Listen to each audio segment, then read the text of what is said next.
Chapter 1, The Grand Opening. It was a bright and sunny Saturday morning in the quaint town of Evergreen. A buzz of excitement filled the air as children and their families gathered around the newest addition to their community, the Humpty Dumpty grocery store. It wasn't just any ordinary grocery store, it was a magical place where fruits danced, vegetables sang, and aisles came to life. As the grand opening ribbon was cut by Mayor Whitaker, a cheer erupted from the crowd.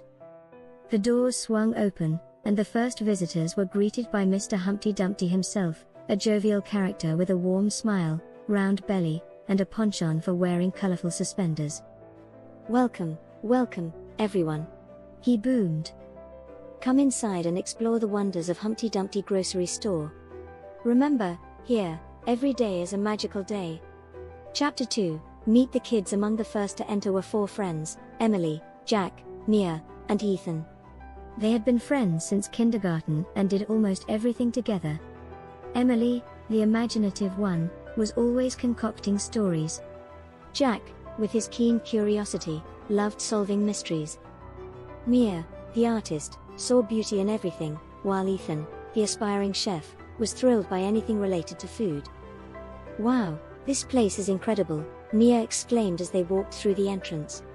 The store was a burst of colors and sounds.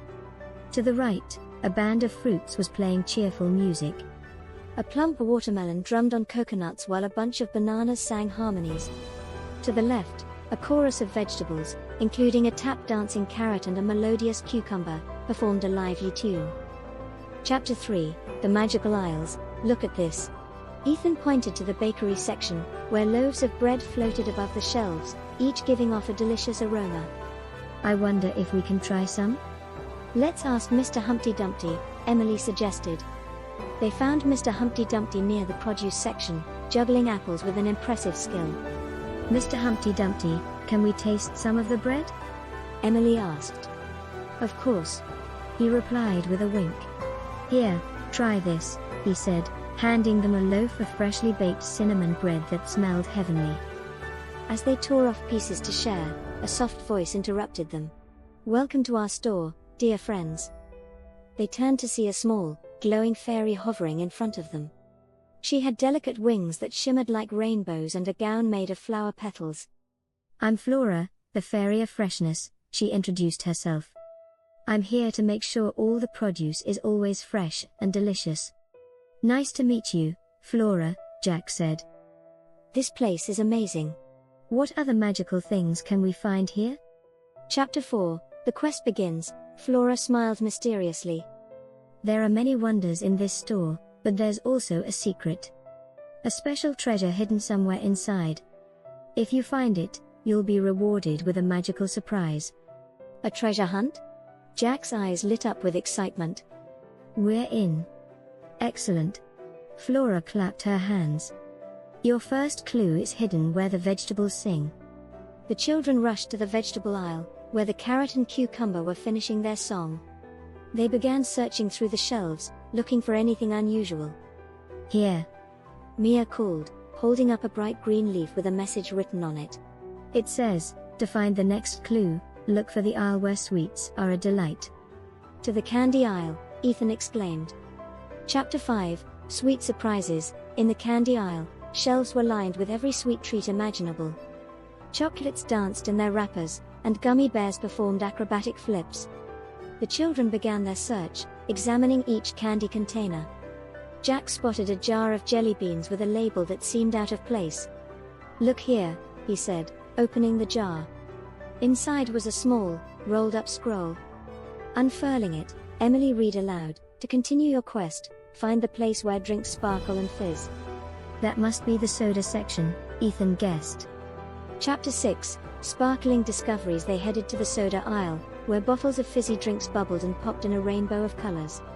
The children carefully examined the shelves and displays.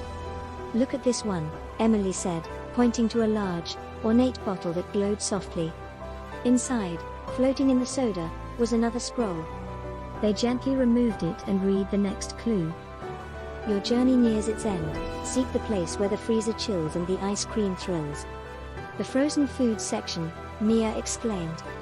Chapter 7, Chilled to perfection. In the frozen section, shelves were stocked with ice creams, frozen fruits, and popsicles. The air was cool, and the children could see their breath as they talked. "Spread out and search," Jack instructed. "The clue must be here somewhere." After a few minutes of searching, Ethan opened a freezer door and found a small, frosty box hidden behind some ice cream tubs. Inside was a final scroll. "You've almost found the treasure. The last clue lies where the sky meets the sea in a place full of glee." "The seafood section?" Emily pondered. "But where the sky meets the sea?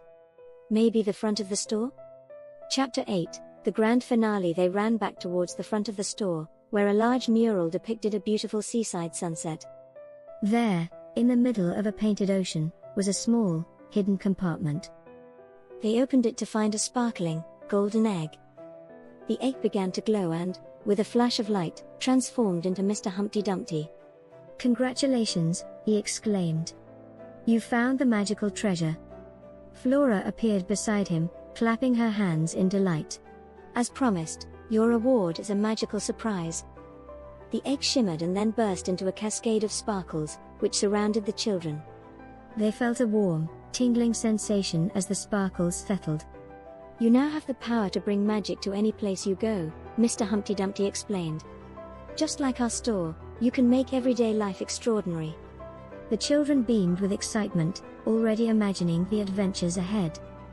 Chapter 9, New Beginnings. With their newfound powers, the friends left Humpty Dumpty grocery store with a promise to return often. They couldn't wait to see how their lives would change with a bit of magic at their fingertips. As they walked through Evergreen, they noticed little changes: flowers blooming in vibrant colors, birds singing harmonious tunes, and even the occasional friendly squirrel waving at them. "This is just the beginning," Emily said with a grin. "Imagine all the fun we can have." Jack nodded. "Let's make a pact. We'll use our magic to make the world a better place." Mia and Ethan agreed, and the friends linked arms, ready to face whatever came their way. Chapter 10, Evergreen Adventures. In the weeks that followed, the children used their powers to help their town. They enchanted the local park, turning it into a wonderland where trees whispered secrets, playground equipment played music, and flowers glowed softly at night. They even helped local businesses, adding a touch of magic to make everyday shopping and dining a delightful experience for everyone. The whole town buzzed with excitement, and Evergreen became known as the most magical place in the world. Humpty Dumpty grocery store remained the heart of the magic, a place where everyone knew that with a bit of imagination and a touch of kindness, anything was possible. And so, Emily, Jack, Mia, and Ethan continued their adventures, knowing that as long as they had each other and their magical gifts, life would always be filled with wonder and joy.